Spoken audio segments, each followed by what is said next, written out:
بھی اسی بات سے تعلق رکھتی ہیں، لیکن اتنا وقت نہیں ہوتا کہ میں ساری پڑھوں، اور یہ ایک حقیقت ہے کہ اگر میں ان ساری کا صرف ترجمہ شروع کر دوں نا تو شاید دن چڑھ جائے۔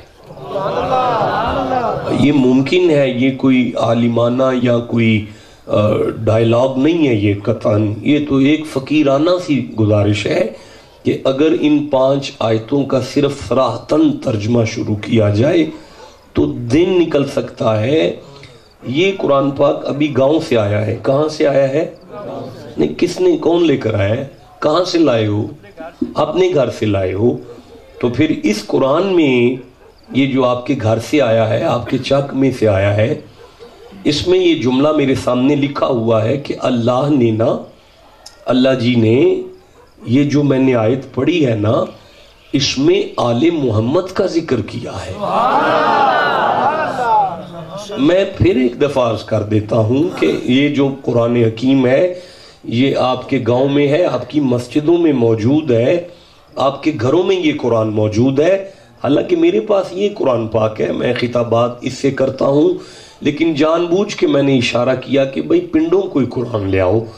تو یہ جو پنڈوں قرآن آیا ہے نا، اس میں یہ بات میری آنکھوں کے سامنے لکھی ہوئی ہے۔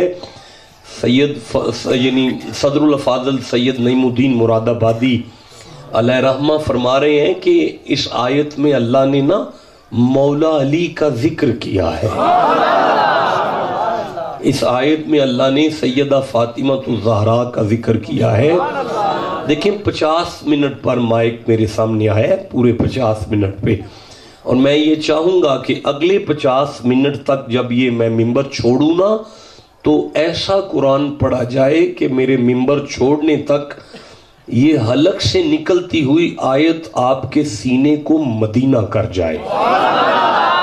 لیکن اس کے لیے آپ کو تھوڑا تھوڑا میرا ساتھ دینا پڑے گا۔ آپ کو سیدوں کے آستانے پہ قرآن سن کے سبحان اللہ کی تسبیح جاری کرنی پڑے گی۔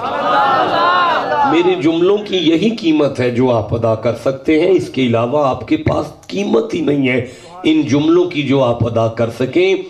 اللہ ارشاد فرما رہا ہے بسم اللہ الرحمن الرحیم۔ میں پھر عرض کر رہا ہوں، آپ توجہ کریں کہ یہ لکھا ہوا ہے کہ اللہ نے اس آیت میں مولا علی کا ذکر کیا ہے۔ میں مفسرین کی آراء پہ گفتگو بھی نہیں کر سکتا، دامنے وقت میں اتنی بھی گنجائش نہیں ہے کہ مفسرین نے اس پر جو آراء قائم کی ہیں وہ ایک الگ عنوان اور الگ نشست جو ہے اس میں کسی دن ڈیفائن کر لیں گے۔ آج بار بار میں جملہ کہہ رہا ہوں کہ اللہ نے اس آیت میں علی کا ذکر کیا ہے۔ نہیں مزہ آیا؟ میں پھر کہہ رہا ہوں، اللہ نے اس آیت میں مولا علی کا ذکر کیا ہے۔ دیکھیں ویسے آپ بھی اس وقت مولا علی کے ذکر میں ہیں، اور میں ناچیز بھی علی کا ذکر کر رہا ہوں، لیکن میرا ذکر کجا، آپ کا ذکر کجا، کجا محمد کا رب اللہ ہو کے علی علی کر رہا ہے۔ اب یہاں تطبیق کرنا ضروری ہو گیا ہے کہ میں اگر علی علی کروں تو میرے گناہ معاف ہوتے ہیں، آپ اگر علی علی کریں تو آپ کے گناہ معاف ہوتے ہیں، اگر اللہ علی علی کرے تو علی کی شان بلند ہوتی ہے، علی کے درجے بلند ہوتے ہیں۔ اب آپ توجہ کریں تو علی نے اللہ نے جیسا علی کا ذکر کیا، میں وہ شروع کر لوں؟ نہیں، ابھی میں نے عرض کیا کہ 5 آیتوں کا تعلق اس مضمون کے ساتھ ہے۔ اگر آپ اجازت دیں تو آج پچھلی آیت سے بات شروع کر لی جائے؟ اچھا نہیں کرنی، ٹھیک ہے، آپ کا سبحان اللہ بتا گیا ہے کہ نہیں کرنی؟ نہیں، آپ نے ٹھنڈے طریقے سے کہا۔ نہیں، آپ ایک آواز سے سبحان اللہ کہیں ذرا۔ نوجوانوں، میں 22 نمبر آیت سے بات کا آغاز کر رہا ہوں۔ اللہ کریم فرماتا ہے بسم اللہ الرحمن الرحیم والذین آمنوا وعملوا الصالحات فی روضات الجنات۔ میرا کریم رب فرماتا ہے یہ جو مومن ہے نا، مومن اور پھر جو نیک عمل کریں گے وہ جنت میں نا، جنت میں اپنے اپنے محل میں رہیں گے۔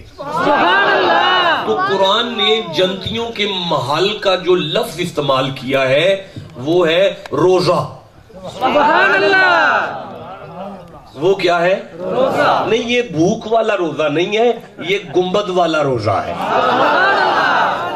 اب دیکھیں علماء تشریف فرما ہے، قرآن پاک ہے، اللہ فرماتا ہے جنتی جنت میں جس کوٹھی میں رہیں گے نا وہ جنتی کا روزہ کہلائے گا۔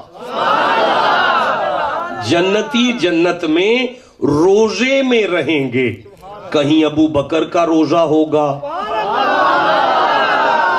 کہیں جنت میں مولا علی کا روزہ ہوگا، کہیں وہاں بابا فرید کا روزہ ہوگا، کہیں وہاں غوث الاعظم کا روزہ ہوگا۔ نہیں، آج بندے ہم پہ ناراض ہیں کہ یہ روزے کہاں سے بن گئے، یہ روزے کہاں سے لے آئے ہیں۔ ہم پہ ناراض ہونے کی ضرورت نہیں ہے، قرآن کہہ رہا ہے جنتیوں کے روزے ہوتے ہیں۔ ٹھنڈا بولے ہو یارا، میں پھر کہہ دیتا ہوں، قرآن یہ کہہ رہا ہے کہ جنتیوں کے روزے ہوتے ہیں۔ اب جنتی جو بھی جنت میں ہوگا تو اس کا روزہ ہوگا۔ ہر جنتی کا جنت میں روزہ، بولو سارے، جنتی کا جنت میں روزہ، تو مان جاؤ نا جنتی وہی ہیں جو روزے والے ہوں گے۔ بھائی میں سمجھا سکا ہوں کہ نہیں سمجھا سکا؟ اب دو میں سے ایک بات تو ماننی پڑے گی نا، کہ یا جنت میں جنتیوں کے روزے ہوں گے یا یہ سارے روزوں والے جنتی ہوں گے۔ بھئی آپ کو سمجھ آ گئی ہے نا؟ اب آگے پڑھتے ہیں، اللہ فرماتا ہے جنتی جنت میں روزوں میں ہوں گے، جنتی جنت میں روزوں میں ہوں گے۔ آپ چپ ہیں، میں آگے کیسے شروع کروں گا؟ جنتی جنت میں روزوں میں ہوں گے۔ یا اللہ، پھر سورہ شورا، اور یہ 42واں سورہ ہے، ابھی ہم 22 نمبر آیت پڑھ رہے ہیں، یہ میرے سامنے آ جائے ذرا، ہاں آ گئی ہے۔ فرماتے ہیں لَهُمْ مَا يَشَاءُونَ عِنْدَ رَبِّهِمْ۔ بھئی جنتی جنت میں جس بات کی بھی خواہش کرے گا اسے پوری کرنے والا میں ہوں نا۔ یعنی اب مجھے آپ اجازت دیں تو میں یہ کہہ لوں کہ جنتی جنت میں تکوینی ولایت پر فائز ہوگا، جنتی جنت میں بے اختیار نہیں ہوگا۔ جنتی کے دل میں جو بھی آئے گا نا اللہ اسے فوراً پورا کرے گا۔ نہیں میں سمجھا سکا، میری طرف دیکھے بھئی، پرندے اڑتے ہوئے کو اگر جنتی دیکھے نا، اس کے دل میں آئے نا میں کھا لوں، تو ہوا میں روسٹ ہوگا پرندہ اور جنتی کے سامنے روسٹ ہو کر آ جائے گا۔ جب جنتی اسے کھا لے گا تو اس کی ہڈیاں پرندہ بن کے پھر اڑ جائیں گی۔ یہ اختیار ہے جنتی کا۔ سارے بولو، یہ اختیار کس کا ہے؟ نہیں مزہ آیا بھائی؟ پیچھے والے چپ بیٹھے ہیں، جسے قرآن سے جتنا تعلق ہے نا اتنا سبحان اللہ کہو ذرا۔ اب دوبارہ کہو کہ یہ اختیار ہے جنتی کا۔ بھائی کس کا؟ یعنی جس کی جنت پکی اس کا اختیار پکا، جس کی جنت پکی۔ دیکھیں مجھے اگر اللہ ان بزرگوں کے صدقے میں جنت دے تو وہاں تصرف بھی دے گا، بھئی وہاں تصرف بھی دے گا، اتھے نہیں آکھے گا کسی شہنو ہاتھ نہ لائیں آرام نل بہ جا، بلکہ فرمائے گا جو دل کرے کری جا۔ یعنی جنت کے بعد جنتی کو اختیار دے گا۔ جنت جس کی پکی ہو گئی اس کو بے اختیار نہیں رہنے دے گا۔ بھئی میری جنت ابھی کنفرم نہیں ہے، آپ کی جنت ابھی کنفرم نہیں ہے، لیکن اتنے سے حسین کو نبی فرما رہے ہیں الحسن والحسین سیدہ شباب اہل الجنہ، یہ میرے بچے جنتی نہیں بلکہ جنتیوں کے بھی سردار ہیں۔ میں نے کہا جس کی جنت پکی اس کا اختیار پکا۔ اب جنہیں زمین پر جنتیوں کا سردار کہا جائے، اللہ بہتر جانے انہیں اختیار کتنا دیا گیا ہوگا۔ اب جس کے بچوں کا اختیار سمجھ نہ آئے تو اللہ نے ان کے بابا علی کو کتنا اختیار دیا ہوگا۔ اب علی اٹھ کے جن کی نالین کو سیدھی کرے، اللہ نے اس مصطفیٰ کو کتنا اختیار دیا ہو۔ بھائی جسے سمجھ آ گئی ہے میں آگے پڑھنا چاہتا ہوں۔ اللہ فرماتا ہے ذالک هو الفضل الکبیر،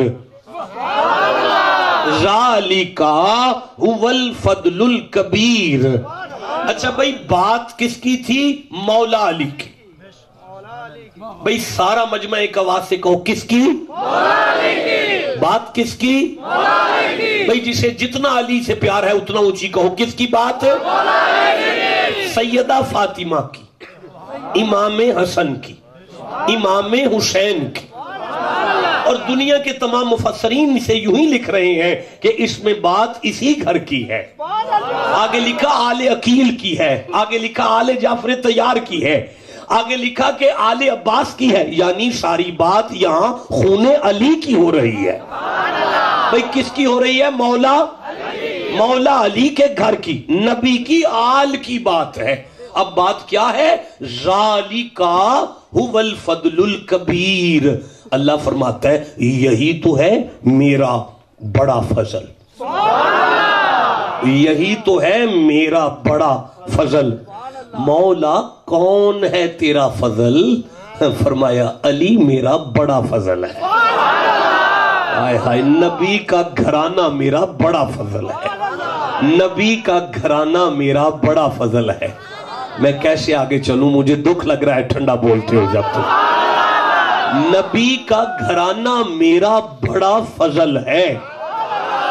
نہیں، اگر کوئی بندہ پریشان بیٹھا ہے تو اسے کہنا پریشانی ختم کر، نبی پاک نے تیرا بیٹا بھی اللہ کا فضل کہا ہے، تیری بیٹی اللہ کی رحمت ہے اور تیرا بیٹا اللہ کا، اب سارے بولو، تیرا بیٹا اللہ کا فضل ہے، تیری گاڑی اللہ کا، تیرا بنگلہ اللہ کا، تیری صحت اللہ کا، تیرا بزنس اللہ کا۔